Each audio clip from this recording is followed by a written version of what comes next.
Hi guys, and welcome to another episode of Kabir Considers. In this video, we're going to react to George Carlin on saving the planet. Now, George Carlin, man who needs zero introduction, absolute legend of a comedian. Wish he was still here with us just to see what observations he'd make about, the current situation that the world is in. He'd definitely have a lot of interesting things to say. So it's going to be fun to hear what he says about, saving the planet. And, I'm guessing he's going to talk a bit about like oil perhaps, and trying to go more green and things like that. I'm not sure what George's take on the whole, green movement, but I'm guessing he's going to have some interesting and funny sort of observations to make. See, I'm not one of these people who's worried about everything. You got people like this around you. Country's full of them now. People walking around all day long, every minute of the day, worried about everything. Worried about the air, worried about the water, worried about the soil. Worried about insecticides, pesticides, food additives, carcinogens. Worried about radon gas, worried about asbestos. Worried about saving endangered species. Let me tell you about endangered species, all right? Saving endangered species is just one more arrogant attempt by humans to control nature. It's arrogant meddling. It's what got us in trouble in the first place. Doesn't anybody understand that? Interfering with nature. Over 90%, way over 90% of all the species that have ever lived on this planet, are gone. They're extinct. We didn't kill them all. They just disappeared. That's what nature does. They disappear these days at the rate of 25 a day. And I mean regardless of our... Wow, 25 species of animal disappear every day. That's crazy. Behavior. Irrespective of how we act on this planet, 25 species that were here today will be gone tomorrow. Let them go gracefully. Leave nature alone. Haven't we done enough? We're so self-important. So self-important. Everybody's gonna save something now. Save the trees, save the bees, save the whales, save those snails. And the greatest arrogance of all, save the planet. What? Are these fucking people kidding me? Save the planet? We don't even know how to take care of ourselves yet. We haven't learned how to care for one another. We're gonna save the fucking planet? I'm getting tired of that shit. He's not wrong. He's not wrong.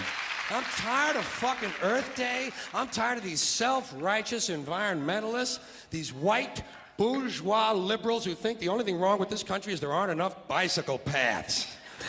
People trying to make the world safe for their Volvos. Besides, environmentalists don't give a shit about the planet. They don't care about the planet. Not in the abstract, they don't. Not in the abstract, they don't. You know what they're interested in? A clean place to live.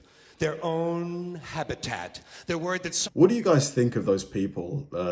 Here, there's an organization called Just Stop Oil. I think they have, branches in America and other places. The people that sit in front of cars on the highway and stop them from moving as a form of protest. Like, what do you think of those people? Like, on the one hand, we do have to take better care of, carbon emissions and things. But on the other hand, how does stopping people getting to work, how does that help the cause?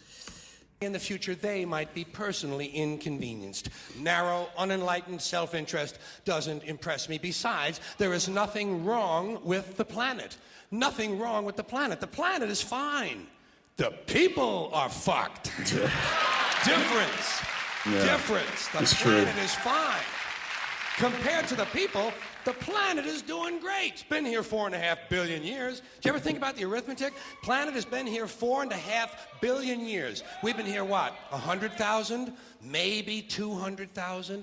And we've only been engaged in heavy industry for a little over 200 years. 200 years. It's actually crazy when you break it down like that. Yeah, so the planet's billions of years old, and we've only really been producing carbon at an industrial rate for 200 years. That's a tiny, tiny, tiny percentage of the time the planet's been around. Versus 4.5 billion. And we have the conceit to think that somehow we're a threat, that somehow we're going to put in jeopardy this beautiful little blue-green ball that's just a-floating around the sun. The planet has been through a lot worse than us. Been through all kinds of things worse than us. Been through earthquakes, volcanoes, plate tectonics, continental drift, solar flares, sunspots, magnetic storms, the magnetic reversal of the poles, hundreds of thousands of years of bombardment by comets and asteroids and meteors, yep. worldwide floods, tidal waves, worldwide fires, erosion, cosmic rays, recurring ice ages, and we think some plastic bags and some aluminum cans are going to make a difference? The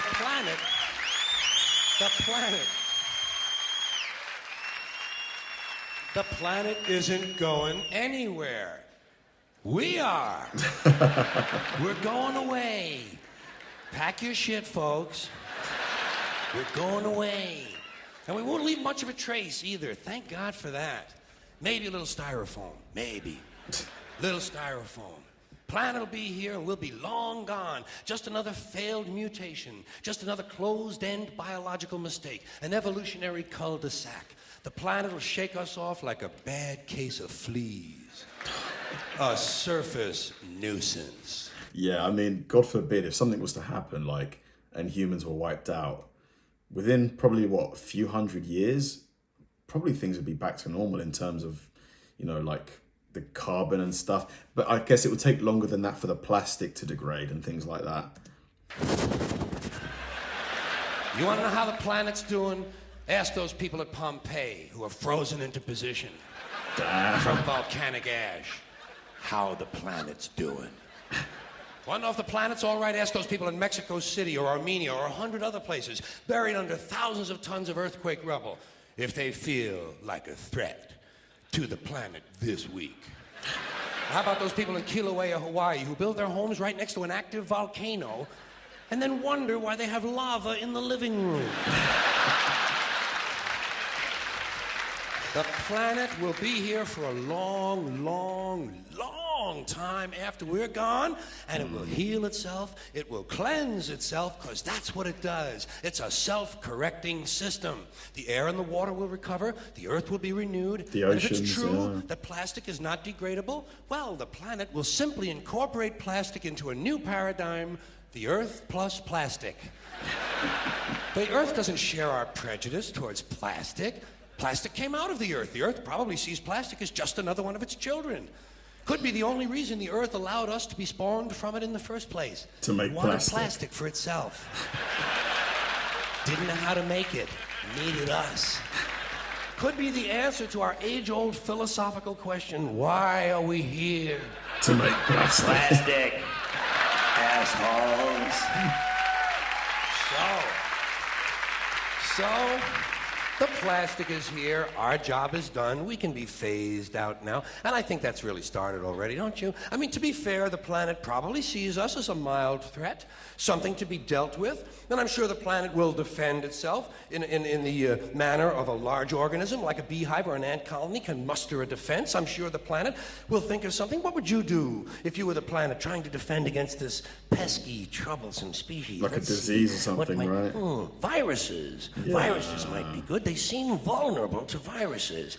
And viruses are tricky, always mutating and forming new strains whenever a vaccine is developed. Perhaps this first virus could be one that compromises the immune system of these creatures. Perhaps a human immunodeficiency virus, making them vulnerable to all sorts of other diseases and infections that might come along. And maybe it could be spread sexually, making them a little reluctant to engage in the act of reproduction. Wow. Well, that's a poetic note. And it's a start. And I can dream, can't I? See, I don't worry about the little things. Bees, trees, whales, snails. I think we're part of a greater wisdom than we will ever understand. A higher order. Call it what you want. Know what I call it? The big electron. The big electron. Whoa. Whoa. Whoa. It doesn't punish. It doesn't judge at all. It just is. And so are we. For a little while. Thanks for being here with me for a little while tonight. What a legend. What a legend. He's right. He was right. You know, I think, God forbid, if anything was to happen, whether it was a big war or like some absolutely horrible like Ebola-like disease that was to go like international, we'd be gone, we'd be absolutely decimated, but the planet would absolutely be fine.